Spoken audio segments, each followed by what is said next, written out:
prouve l'attachement du royaume à la stabilité, l'unité et le développement du Mali.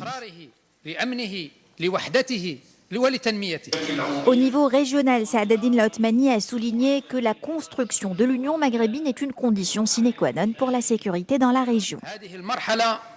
La conjoncture politique actuelle incite aux regroupements régionaux, pas à l'isolement. C'est une période propice à l'ouverture vers les autres pays, d'où l'insistance du Maroc pour activer l'Union du Maghreb arabe.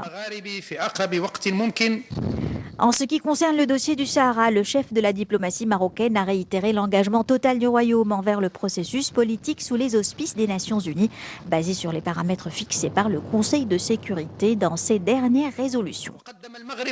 Le plan marocain d'autonomie proposé par le Maroc est une solution de juste milieu, pratique sur le terrain, une proposition saluée par...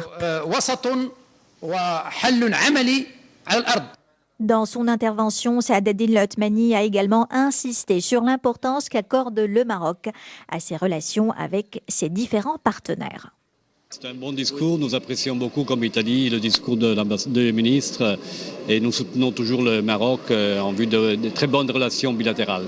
C'est important d'avoir une collaboration avec le président Romano Prodi, italien, qui a présenté une stratégie intégrée pour le Maroc. Donc nous soutenons ces stratégies et naturellement l'importance c'est de collaborer avec les pays de la région. J'ai écouté avec beaucoup d'attention le discours du ministre du Maroc et je pense que ce qui m'a attiré le plus, c'est le fait de l'ouverture et de la coopération avec les autres pays africains.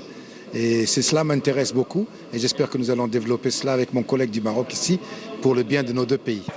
Saad Eddine Laotmani a aussi appelé à la fin des hostilités en Syrie et a réitéré le droit des Palestiniens d'avoir un État souverain et indépendant. Et le ministre des Affaires étrangères qui a aussi annoncé aujourd'hui devant les 193 États membres de l'ONU la candidature du Maroc au Conseil des droits de l'homme pour la période 2014-2016 dans la perspective, a-t-il précisé, de mieux contribuer au renforcement du rôle de ce Conseil et garantir l'efficacité nécessaire de son fonctionnement. C'est ce qu'il a fait savoir à l'occasion de la 68e Assemblée générale de l'ONU.